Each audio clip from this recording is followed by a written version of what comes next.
दोस्तों, गरीबी एक बहुत ही कठिन और दुखद चीज है। गरीबी में आदमी को बहुत कुछ एहसास होता है। उसकी भावनाएं बहुत उदासी और दर्द से भरी होती हैं। वह अपने आप को बहुत ही लाचार महसूस करता है। कई बार वह एहसास करता है कि वह कुछ नहीं कर सकता। उसकी जीवन में कई परेशानियां होती हैं। गरीबी में रहने वाला इंसान बहुत मुश्किलों में उलझा होता है।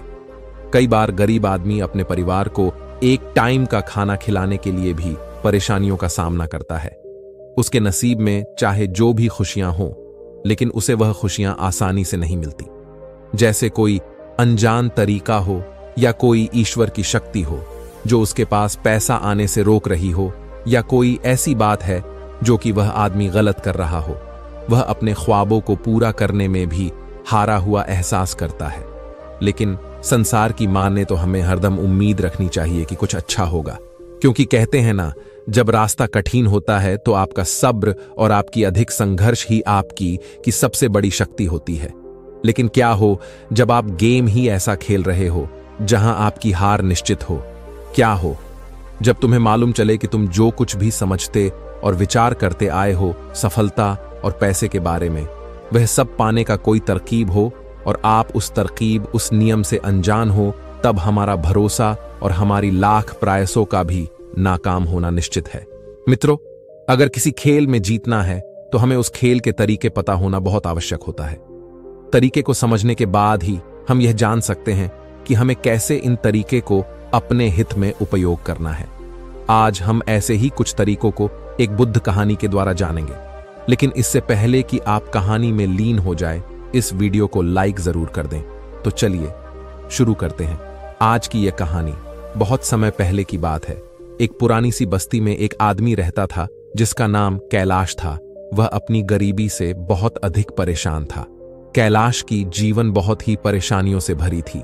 वह एक गरीब परिवार से था और उसके पास पैसों की दिक्कतें थीं जिन्होंने उसे बहुत बेचैन कर दिया था। वह एक छोटे से कपड़े की फैक्ट्री में काम करता था, लेकिन उसकी आमदनी इतनी थी कि घर के आर्थिक तंगी को सहना कठिन हो रहा था। एक दिन परेशान होकर वह उदास मन से एक बरगद पेड़ के नीचे बैठकर सोच रहा था। तभी रास्ते में उसे उसका एक पुराना दोस्त मिला। इस दोस्त से मिलने पर उसका चेहरा आनंद से भर गया, क्योंकि वह अपने मित्र से बहुत वक्त के बाद मिल रहा था। बचपन से ही कैलाश अपने इस प्यारे दोस्त के घनिष्ठ था। वह दोनों बहुत ही खुश हो गए थे।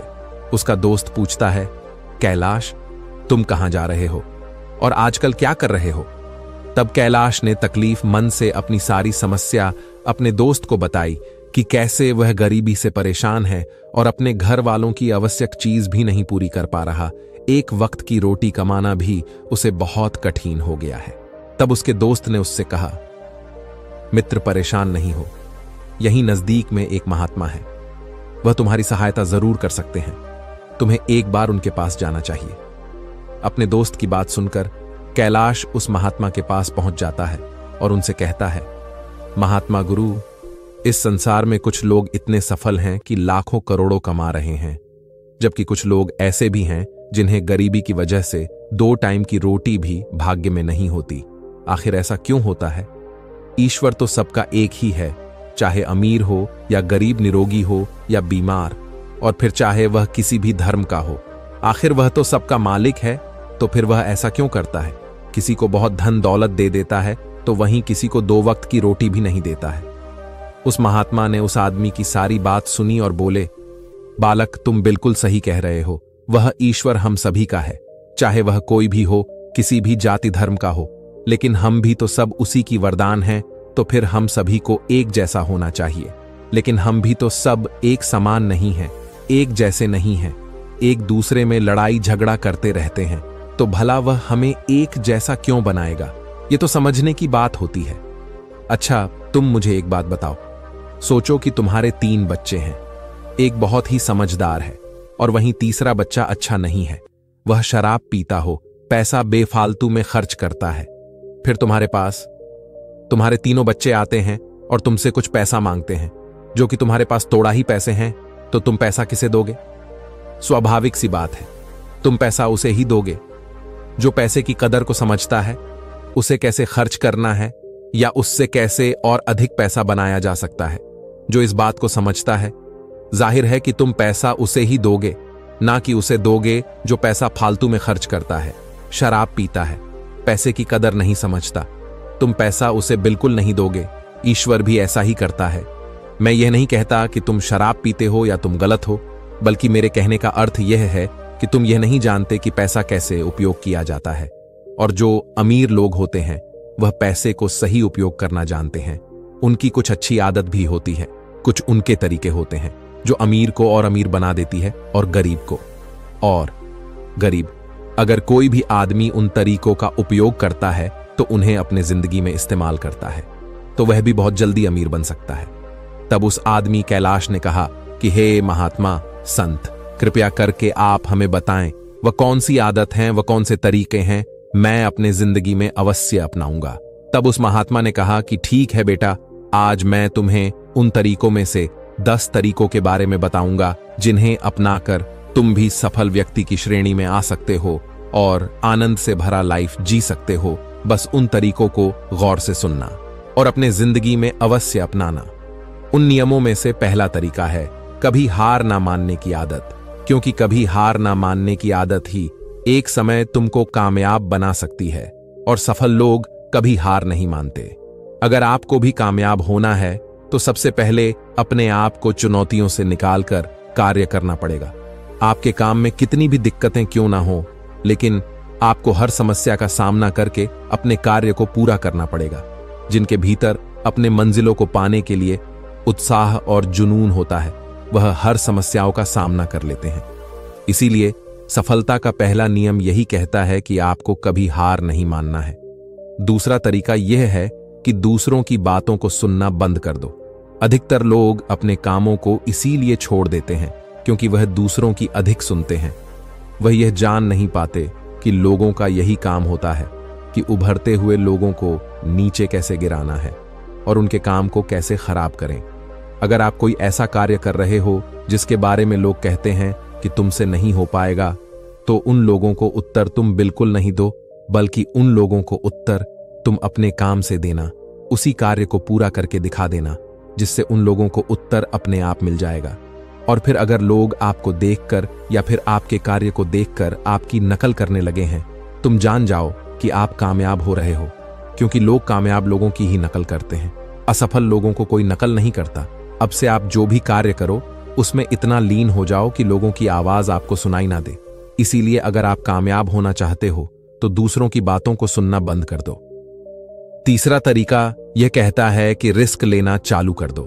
आप कोई भी कार्य शुरू कर लो, आपको हर कार्य में रिस्क लेना ही होगा। बिना रिस्क के लिए आप कोई भी कार्य नहीं कर सकते। लेकिन अगर आपको कामयाब होना है तो आपको रिस्क लेना ही होगा। अगर आप सही तरीके से रिस्क लेना जान गए तो आप किसी भी कार्य को आराम से पूरा कर सकते हो। अगर आपको बुझाता है कि कामयाबी 2-4 दिन में मिल जाती है तो यह सोच आपकी बिल्कुल गलत है, क्योंकि सफलता पाने के लिए आपको रात दिन संघर्ष करनी पड़ेगी। आपको अपना दिमाग लगाना पड़ेगा, आपको अपने कार्य में रिस्क लेना पड़ेगा और बहुत सारी समस्याओं का सामना भी करना पड़ेगा। आज आप जैसे देख रहे हो, जो लोग ऊंचाइयों को छू रहे हैं उनके बारे में समझो, उनको जानो। वह कितनी बार असफल हुए हैं लेकिन हार नहीं माने। वह हर एक वक्त में रिस्क लेते गए और आज कहां से कहां पहुंच गए। और जिस दिन आप भी रिस्क लेकर कार्य शुरू कर दोगे, उस दिन से समझो कि आप कामयाबी की तरफ बढ़ना शुरू कर दिए हो। चौथा तरीका यह है कि खुद पर भरोसा करना सीखो। अगर तुम्हें सच में सफल होना है तो अपने आप पर भरोसा करना होगा। तुम्हें भरोसा करना होगा कि तुम भी कामयाब और अमीर बन सकते हो। और सबसे बड़ी परेशानी यही है कि अधिकतर लोग डरते हैं। इससे उनका आत्मबल समाप्त हो जाता है। मनुष्य को यह 4 भय हमेशा सताते रहते हैं। पहला, गरीबी का भय। दूसरा, उम्र ढलने का भय। तीसरा, सम्मान गवा देने का भय। चौथा, दुख तकलीफों का भय। अगर आपको यह भय सताते हैं तो अपने आप से पॉजिटिव बातें करना चालू कर दो। हरदम पॉजिटिव बोलने से तुम्हारा भय समाप्त हो जाएगा और आत्मबल बढ़ जाएगा। हर वक्त भय का मुकाबला करना सीखो, इससे जीत तुम्हारी होगी। इस बात से समझो कि अगर कोई बच्चा चोट लगने के भय से दौड़ना छोड़ दे तो क्या वह कभी दौड़ पाएगा? मेरे समझ से तो बिल्कुल नहीं दौड़ पाएगा। तो ऐसी ही विचार के साथ अपने मंजिल की तरफ बढ़ना चालू कर दो। कई बार असफल हो लेकिन कभी हार मत मानो। पांचवा तरीका यह है कि आप अपने लिए एक बड़ा मंजिल चुनो अधिकतर लोगों से। जब कोई पूछता है कि तुम्हारे लाइफ का मकसद क्या है, तो इस बात से ज्यादातर व्यक्ति मुस्कुरा देते हैं और कहते हैं, हमने कोई विचार नहीं किया है और तुम्हारा भी यही जवाब है, तो इसे तुरंत ही बदल दो और अपने लाइफ का एक मकसद बनाओ। काम करना कोई लक्ष्य नहीं होता, पर हां, वह लाइफ का एक सौड़ी अवश्य हो सकता है। अपना सही मकसद चुनो, उसे हासिल करो। अपने मकसद के प्रति पूरा समय दो और अपना पूरा जोश जुनून लगा दो। दिमाग को पूरा अपने काम में लगाओ और ज्यादा नींद लेना भी छोड़ दो और पूरा संघर्ष करो और लोगों से अधिक बातें करना छोड़ दो। तब तुम देखना, तुम्हें सफल होने से कोई रोक नहीं सकता है। सफल लोगों की कहानियां सुनना चालू कर दो, उन लोगों से खुद को इंस्पायर करो। इससे तुम्हारे दिमाग में बात अच्छे से समझ में आ जाएगी कि अपने दिमाग से तुम क्या चाहते हो। फिर तुम्हारा दिमाग उसी मार्ग में कार्य करने लग जाएगा और तुम्हारे सामने तुम्हारे मंजिल को प्राप्त करने के अलग अलग तरीके उत्पन्न करना चालू कर देगा, जिन पर कार्य करके तुम अपने मंजिल को हासिल कर सकते हो। छठा नियम यह है कि आप जो करना चाहते हो वही काम करो।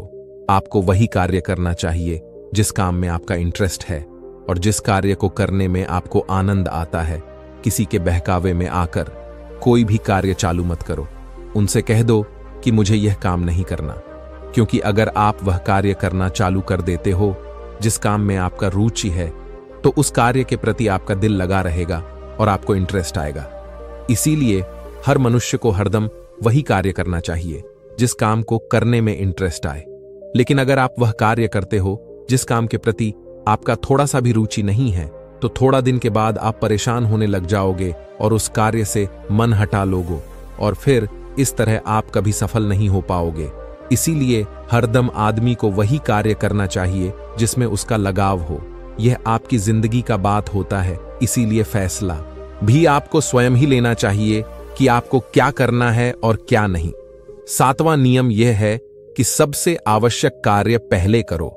अगर आप अपने सबसे जरूरी काम को पहले समाप्त कर देते हो, तो बाकी के और काम आपके लिए बहुत ही इजी हो जाते हैं। सबसे जरूरी कार्य को पहले करने से आपका चिंता खत्म हो जाता है। इसीलिए अपने दिन के सबसे जरूरी कार्य को सबसे पहले खत्म कर लो। आठवां तरीका यह है कि आप अपने कार्य पर ध्यान रखो। अगर आपका किसी काम में ध्यान नहीं होता, तो आपका कार्य कभी भी पूरा नहीं होगा। जब तक किसी कार्य को पूरे ध्यान के साथ ना किया जाए, तब तक उस कार्य को करने का कोई कारण नहीं बनता। इसीलिए कोई भी काम करो तो उसे पूरे ज्ञान के साथ करो। नौवां तरीका यह है कि अपना मन लगाकर अधिक परिश्रम करो। कामयाब होने के लिए आपको बहुत संघर्ष करनी पड़ेगी। आप जिस क्षेत्र में हो, उस क्षेत्र में इतनी परिश्रम करो कि उस क्षेत्र से जुड़े सारे कार्य आपको बहुत ही मुमकिन लगने लग जाएं। अगर आप संघर्ष करके अपने काम से जुड़े सारी चीजों को जान लेते हो, तो आप बहुत ही जल्दी सफल हो सकते हो। कामयाब होने के लिए आपको अपने क्षेत्र का उस्ताद बनना पड़ेगा। और हां, परिश्रम के साथ साथ आपको अपना बुद्धि भी लगाना है। अगर आप संघर्ष करते रहोगे और दिमाग नहीं दौड़ाओगे, तो भी आप एक कामयाब आदमी नहीं बन पाओगे। आपने देखा भी होगा कि कुत्ता भी अपने पेट के लिए बहुत संघर्ष करता है। तब लोग उसे थोड़ा खाना दे देते और ऊपर से उसे कोई इज्जत भी नहीं करता, क्योंकि वह दिमाग से कुछ नहीं कर पाता। इसीलिए बहुत मेहनत करो, दिमाग लगाओ और अपने मंजिल को पूरा करो। 10वां नियम यह है कि अपनी गलतियों से जानो और उससे सीखो। सफल लोग हर वक्त अपनी गलतियों से कुछ जरूर सीखते रहते हैं। आप ईश्वर नहीं हैं कि आपसे गलतियां नहीं होंगी, आपसे भी गलतियां हो सकती हैं। इस संसार में हर मनुष्य से गलतियां होती हैं। इसीलिए गलतियां अगर होती हैं तो उनसे जानो और सीखो। गलतियों को सही करके आगे बढ़ो। जो आदमी गलतियां करता है, वह उन गलतियों से बहुत कुछ सीखता भी है और उन गलतियों को फिर से करने से बचता भी है।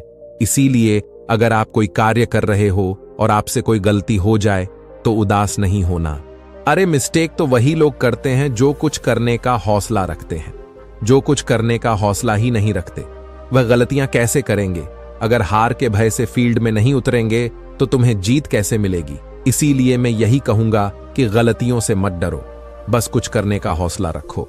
और महात्मा संत ने कैलाश से कहा, यह सब बातों का पालन करो और फिर देखो कि तुम्हें सफलता जरूर मिलेंगी। फिर कैलाश ने महात्मा को प्रणाम किया और वहां से चला गया। मित्रों, आपने आज के इस वीडियो से क्या सीखा वह मुझे आप कमेंट में बता सकते हैं।